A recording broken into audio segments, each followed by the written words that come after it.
이러다 보니 사회 공동체가 많이 망가지고 있다고 하는 생각을 들게 됩니다.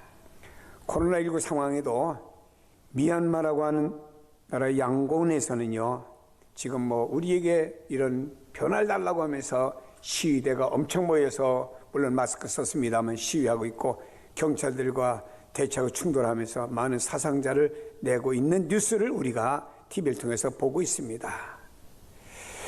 어릴 때 생각이 나요. 주일에 교회 가는 게 너무나 좋았습니다. 그리고 평일에도 학교 갔다 오면은 책가방 집에 갖다 놓고는 친구들이 어디 모이냐? 교회 모입니다. 마당에서 놀고 또 교회 들어가서 잠깐 이렇게 기도하고 또 친구들하고 대화하고 그때 이렇게 또 마르거나 혹은 옛날 엉성한 그 의자들이 있었으니까 그곳에서 이제 놀았던 추억들이 아마 여기 계시는 기성세대들은 다 있을 겁니다. 나의 살던 고향이 아니고 나이가 다니던 교회는 이런 추억들이 다 있을 겁니다. 여름 성경학교가 있습니다. 그럼 교사들이 여름 성경학교 준비하기 위해서요, 한 달 전부터 매일같이 교회 저녁에 모입니다. 율동도 배우고 노래도 배우고 준비 다 해가지고 여름 성경학교가 아주 그 지역의 어린이들 마을의 축제입니다. 다 와서 예수 믿고 아이들이 기도하고 하던 뜨거웠던 시절들이 파노라마처럼 지나가고 있죠. 크리스마스가 되면 온 동네 사람들 다 모아놓고 발표회를 하는데 마치 학교에서 하는 학예회와 같이 여러 가지를 준비해가지고 하는데, 이 크리스마스를 준비하기 위해서는요, 겨울에 2달 동안 준비를 합니다. 매일같이 어린이들이 교회에 나와서 모여가지고 노래도 부르고 연극도 하고 다양한 것들을 준비해가지고 말이에요. 이렇게 그 모포 담요를 갖다 앞에다가 이렇게 닫았다가 그걸 또 열었다가 하면서 무대를 강단에 만들어가지고 했던 그 추억들이 다 있습니다. 부흥회 하면은요, 옛날에 이렇게 잘 모였습니까? 참 많이 모였습니다. 그래서 그 교회만 모이는 게 아닙니다. 인근에 있는 교회까지 다 모입니다.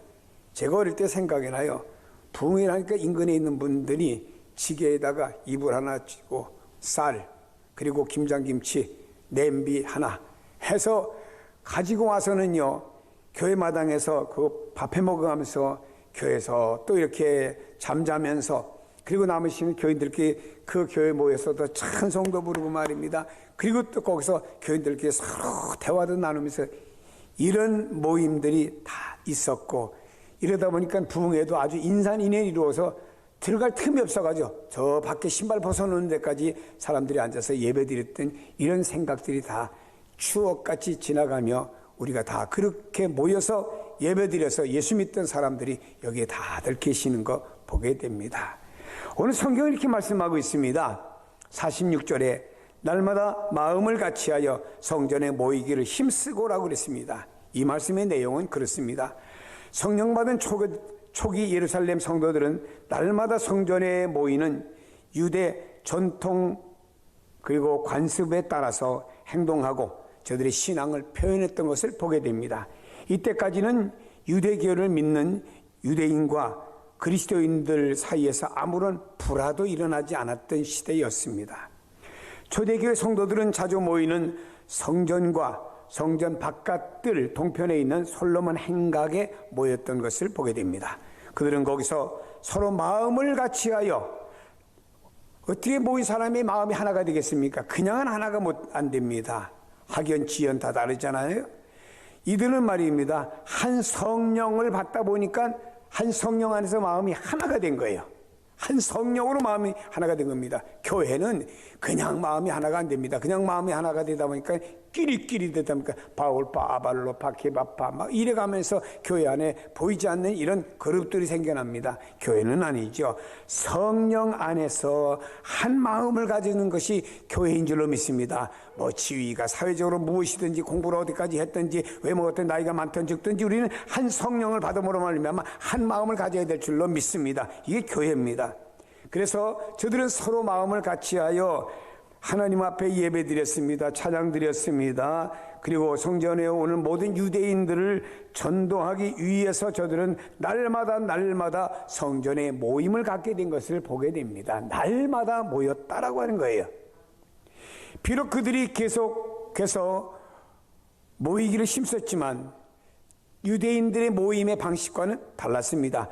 유대인들은 대부분 모여서 말입니다, 율법의 형식과 그에 따른 관습에 의해서 제사를 드렸지만 초대교회 성도들은 성령에 의해서 자발적으로 모였고 기쁨이 충만한 상태에서 모였습니다. 여러분 주일마다 교회 나올 때 여러분들이 기쁨이 충만한 가운데 나와서 예배드려야 될 줄로 믿습니다. 이게 성도들의 모습입니다. 그래서 저들은 하나님 앞에 사도들의 가르침을 받고 찬양하며 기도하며 성도들이 교제하며 이런 아름다운 역사가 초대교회의 모임 속에서 일어난 줄로 믿습니다. 초대교회 성도들은요, 어떻게 구성되게 되었습니까? 이스라엘 유대 민족들은 1년에 3차례 큰 명절을 지키는데 그 명절은 전 세계에 있던 유대인들이 다 예루살렘으로 모여야 됩니다. 근데 오순절에 많은 사람들이 모였습니다. 그때 유대인들 가운데서 120명이 주님의 말씀을 듣고 마가다락방에 들어가서 기도하다가 오순절에 저들은 성령의 임하심, 기다리던 주님이 기다리라고 했던 그 성령의 임하심과 그 성령으로만 충만함을 받게 되었고 그로 말미암아 한 마음을 갖게 되었으며 예루살렘에 모여서 초대교회가 형성되는 놀라운 역사가 일어난 줄로 믿습니다. 그래서 초대교회 성도들은 날마다 성전에 모이기를 힘쓰고 전력을 다했다 이 말입니다. 전력을 다했다 이 말입니다. 안식일에만 모인 게 아닙니다. 주일에만 모인 것이 아닙니다. 특별한 날에만 모인 것이 아닙니다. 성경은 날마다 모였다. 그래서 여기 날마다의 근거로 해서 오늘날 교회는 날마다 새벽 기도회가 그래서 있는 것입니다. 초대교회 성도들은요, 먼저 예배를 드렸고 흩어지면 나가서 전도한 모습을 소개하고 있습니다. 구약 성경을 보면은 신명기 4장 10절에 보니 내가 호렙산에서 내 하나님 여호와 앞에 섰던 날에 여호와께서 내게 이르시기를 나에게 백성을 모으라. 내가 그들에게 내 말을 들려주어 그들이 세상에 사는 날 동안 나를 경외함을 배우게 하여 그 자녀들에게 가르치게 하리라 그랬습니다. 구약 성경을 보면은 하나님께서 이스라엘 백성들이 특별한 메시지 주실 때나 이제 너희들은 내 백성이라고 언약을 맺으실 때 성경에 보면 이렇게 말씀합니다. 나에게 백성을 모으라, 불러 모으라고 했습니다. 하나님께서 구약의 성도가 되는 이스라엘 백성들에게 어떤 중요한 무엇을 행하실 때 꼭 불러 모으라고 그랬습니다. 불러 모아라, 한 장소에 모으라 이 말입니다. 요즘도 그렇잖아요. 부모님이 자녀들이 다 커서 각자 살지 않습니까? 뭐 중요한 메시지를 주고 싶을 때는 다 모이라고 합니다. 그럼 자녀들이 와서 왜 아버지가 우리 모이라 해서 뭐 있나? 이러면서 궁금해하지요. 그때 다 아버지나 혹은 엄마가 입을 열어서 얘들아 하고 어떤 메시지를 주잖아요. 중요한 일을 말할 때 불러 모은다 이 말입니다. 하나님께서 이스라엘 백성들에게 중요한 메시지를 주실 때는 불러 모아 한 곳에 모였다 이 말입니다. 이게 모임의 의미인 겁니다. 여러분, 이스라엘이 항상 옆에 지중해 붙어있는 블레셋이라는 나라에 의해서 위협을 받고 침략을 받습니다. 아주 눈에 가시처럼 이들이 이스라엘 백성을 괴롭히는 이들이었습니다. 그런데 하나님께서 사무엘을 통해서 사사기 7장 5절에 보니까 사무엘상 7장 5절에 보니까 사무엘이 이르되 온 이스라엘 미스바로 모이라 그랬어요. 미스바에는 모이게 하라면서요. 미스바로 다 모이라 했습니다. 여기 모든 사람들은 다 미스바로 모이게 되었습니다. 모였습니다.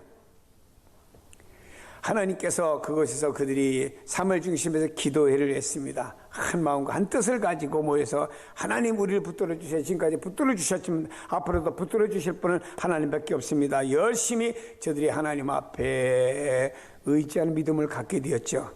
하나님께서 그들의 그런 그 모임을 보시고 블레셋 진영에 막 우레가 일어나게 하고 자기들끼리 패하도록 만들었다고 말씀하고 있어요. 야, 모이는 곳에 이런 승리 역사가 일어납니다. 이게 모임입니다.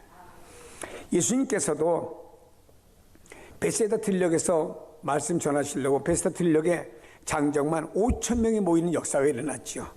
그 들녘에 5천 명이 모여서 어마어마합니다.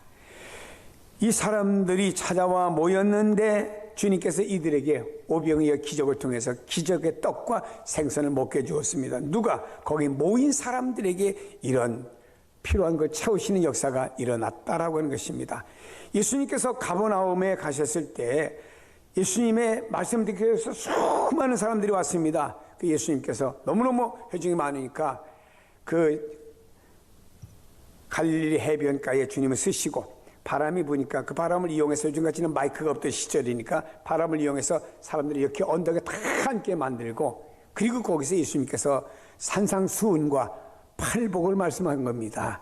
모일 때 이들은 말입니다, 진짜 하나님의 백성들이 들어야 될 마지막에 산상수훈 보배로운 말씀을 그들이 듣게 되었다라고 하는 것입니다. 자, 예수님께서 감람산에 부활하셔 나타나셨는데 예수님의 말씀을 듣기 위해서 500명이 되는 사람이 모였습니다. 주님의 말씀을 듣자 3만 원만 갖고 모였는데 이 500명이 보는 가운데서 주님께서 승천에 하늘로 붕붕 떠 올라가시는 겁니다. 야, 어떻게 사람이 이렇게 떠 올라가지? 풍선도 아닌데 주님께서 하나님 앞으로 이렇게 승천에 올라가신 광경을 모인 그 500명들이 목격하게 되었다라고 하는 것입니다. 여러분, 예수 그리스도를 믿으시죠? 믿으신 분 있나? 예수를 믿으시면 아멘 합시다. 예수님을 믿는 사람들이 예수님이 재림하실 때 어디 갑니까? 새하늘과 새 땅에 다 모이게 됩니다. 천국의 14만 4천 명과 허당한 물이라고 말씀하고 있습니다. 천군과 천사의 그룹들이 모입니다. 하나님의 나라는 과거와 현재와 미래에 구원받을 성도가 모이는 어마어마한 곳입니다. 예, 그곳에 다 모이는 거예요. 그때가 서로가 서로를 알아본다고 그랬잖아요.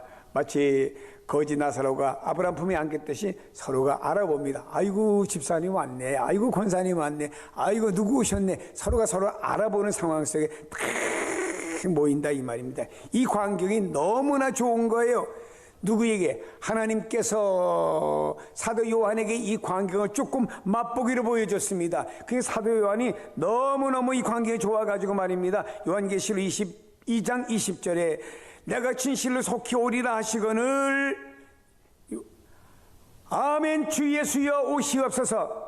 사도 요한이 말입니다. 아멘 주 예수여 속히 오시옵소서. 그 나라에 그 어마어마한 새하늘과 새 땅, 그 어마어마한 하나님의 나라의 모임에 나도 동참하고 싶습니다. 주 예수여 오시옵소서 라고 고백하는 내용이 소개되며 요한계시록이 끝납니다. 교회가 뭔가요? 교회를 가리켜 에다 혹은 카할, 그 뜻은 불러 모으다, 회집하다. 교회는 모이는 곳입니다. 교회는 회집되는 곳이 교회인 줄로 믿습니다. 그러므로 교회 특징 중에 하나는 모여야 됩니다. 모일 때 말씀을 듣고, 모일 때 함께 기도하고, 모일 때 함께 찬송하고, 모일 때 그리스도 안에서 교제하는 것입니다. 이것이 진정한 교회이고, 교회는 모일 때 진정한 교회 역사가 일어나는 줄로 믿습니다. 모일 때 어떤 역사가 일어났습니까? 사도행전 5장 12절에 보니 사도들의 손을 통하여 민간의 표적과 기사가 많이 일어나매 믿는 사람이 다 마음을 같이하여 솔로몬의 행각에 모이고 있습니다. 여기 솔로몬의 행각은 뭐냐?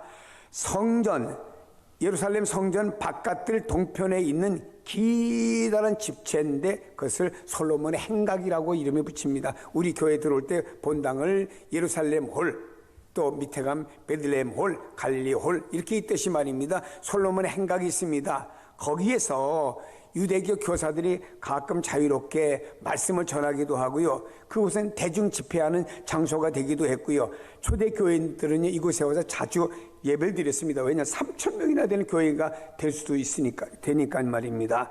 그리고 예수님께서도 이곳을 설교 장소로 가끔 사용했던 것도 보게 됩니다. 마음을 같이하여 솔로몬의 행각에 모일 때 어떤 역사가 일어났죠? 표적과 기사가 많이 나타났다. 할렐루야. 모일 때 표적과 기사가 일어났다고 말씀하고 있습니다. 한국교회 보세요. 얼마나 주일날 예배 잘 모였습니까? 오전에도 모이고 오후도 모이고 저녁도 모이고 다 새벽부터 그냥 다 모였습니다. 우리 교회도 초창기에 주일날만 봐도 새벽 예배가 있었고 오전 예배가 있었고 저녁 예배가 있었고 다 나오는 성도들 얼마나 많은지 몰라요. 또 부흥회 하면요 얼마나 많은 사람들이 모입니까? 또 한국교회가 한때 기도원 운동이 일어났을 때 저 기도원 가면요 산에다 말입니다. 이렇게 스피커 걸어놓고요 산에 그냥 그 잣나무밭에 쫙 2, 3만 명이 앉아가지고 거기서 말입니다 하나님 앞에 기도하고 예배드리고 말씀 듣는 그런 시절이 있었는데 그때 미안합니다만은요 그때는 기적이 많이 일어났습니다. 제가 미안하다는 말은 지금 그런 모임이 없기 때문에 그런 역사가 덜 일어난다 이런 말입니다.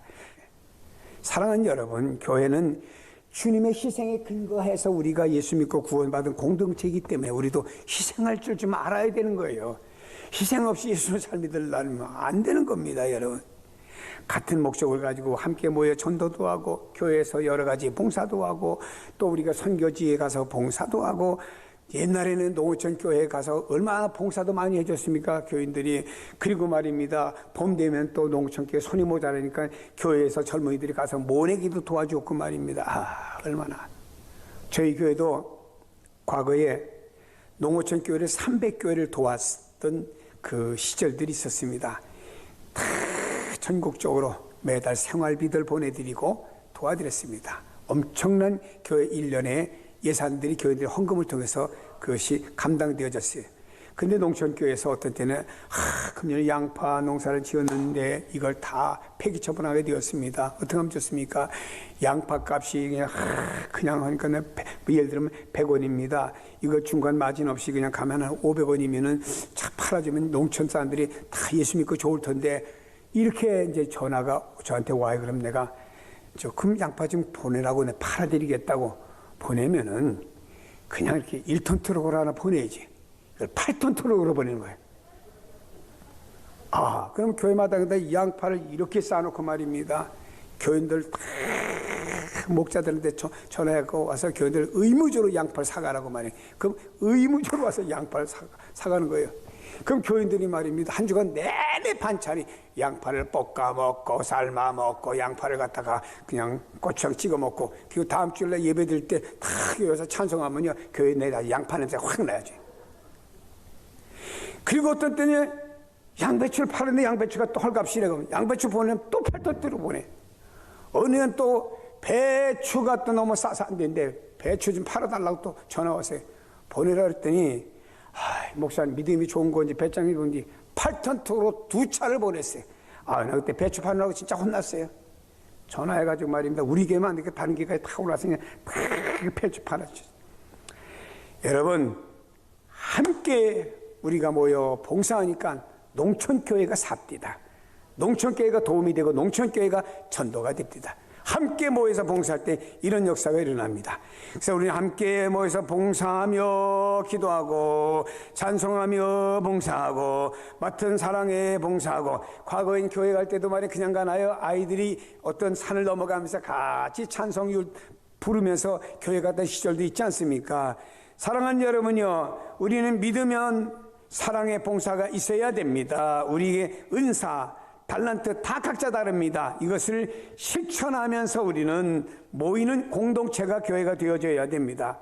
한때 우리 교회가 농촌교회 목사님을 500명을 초청해서 세미나해서 그 교육시켜서 보냈던 시절들이 있었습니다.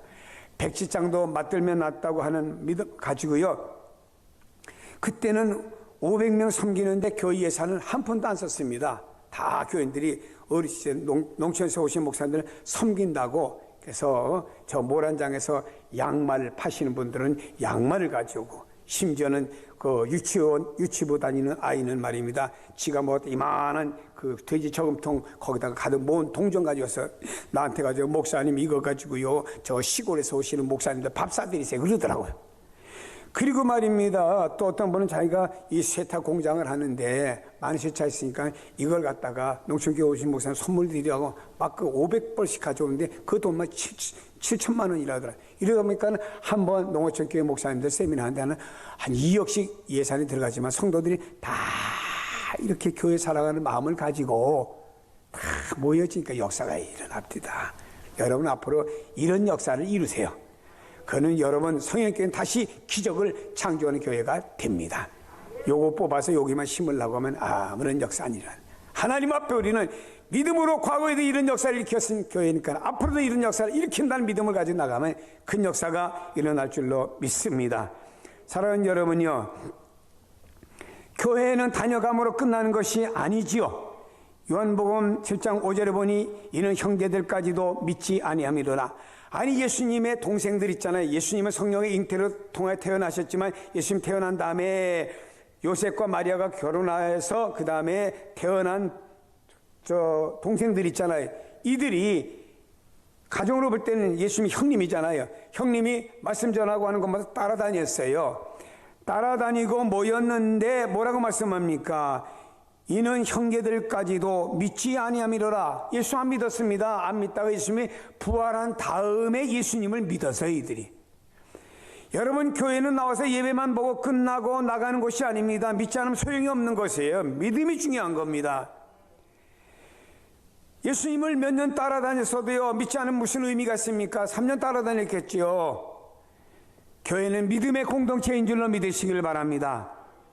사랑하는 여러분, 미국 타임즈에 보니까 정기적으로 예배 출석을 잘하고 그리고 말씀대로 살아가는 사람들은요, 만성질환 있잖아요. 여러 가지 질환이죠. 뭐 폐질환, 간질환, 뭐 위장질환, 만성질환에서 또 재난에서 피하는데 도움을 준다. 이게 모임이 건강에도 도움을 주고 재난이 오지 않도록 도움을 준다고 미국의 타임즈가 발표를 했습니다. 어떻게? 크리스찬들을 상대로 앙케이트 조사해서 한 것입니다. 모이면은 역사가 일어납니다. 모이면 역사가 일어납니다. 아멘. 자, 이 말씀 드리고 말씀 맺겠습니다. 광고가 좀 길어져가지고 여러분, 우리 교회가 자유시장 2층이라고 하는 곳에 30평에 1년 되니까 100명이 모였어요. 빠글빠글하죠. 하나님이 단대동이라는 곳에다 시우지 땅을 주십니다. 그리고 거기에 또 2년 되니까는 200명 가까이 또 바글바글하면서 2번 예배를 드렸어요. 그러니까 하나님 거기 단대동에다 성전을 지어서 2년째 2주년 기념 예배 거기 가서 드리도록 합니다. 무슨 얘기인가? 모이면 하나님 역사해요. 모이면 하나님 역사합니다. 그럼 모이고 이거 먼 발치에 서서 이렇게 보면은요, 하나님 역사는 더뎌집니다. 성인의 성도 여러분요, 모일 때 교회가 부흥되고 모일 때 교회가 기적이 일어나고 모일 때 성도가 축복을 받고 모일 때 성도의 놀라운 변화가 일어납니다. 그때 우리가 말입니다, 성전을 짓고 이사할 때 우리 교인들 가운데 집이 있는 사람이 10%밖에 없고 90%는 내 집이 없었습니다. 근데 예배당을 다 짓고 나니까 한 2, 3년 지나니까 내 집 있는 사람이 90%고 집이 없는 사람이 10%로 바꿔집니다. 그래서 모이고 열심히 모이고 이렇게 주의 전을 사랑하니까 하나님께 복도 주시는구나 체험해봤습니다. 사랑하는 여러분요, 열심히 모여서 다시 한번 성령의 기적을 교회가 체험하는 교회가 되어서 다시 한번 간증자가 되길 바랍니다. 과거에 모였을 때 성령께 축복받은 것처럼 앞으로 열심히 모일 때 성령께는 다시 한번 놀라운 역사를 일으키는 교회가 될 줄로 믿습니다. 기도하겠습니다. 하나님 아버지, 감사합니다. 초대교회로 돌아가 날마다 마음을 같이하여 성전에 모이기를 힘쓰는 우리 교회가 되어서 하나님의 축복을 받고 하나님 기적을 체험하고 하나님 역사를 일으키는 교회가 되게 하여 주시옵소서. 모인 성도들 더 열심히 모이게 하여 주옵소서. 기도로 모이고 말씀으로 모이고 봉사로 모이고 예배로 모이고 열심히 모이는 성도들 되어서 하나님이 저들 보실 때 기뻐하는 사람들로 인쳐 주시옵소서.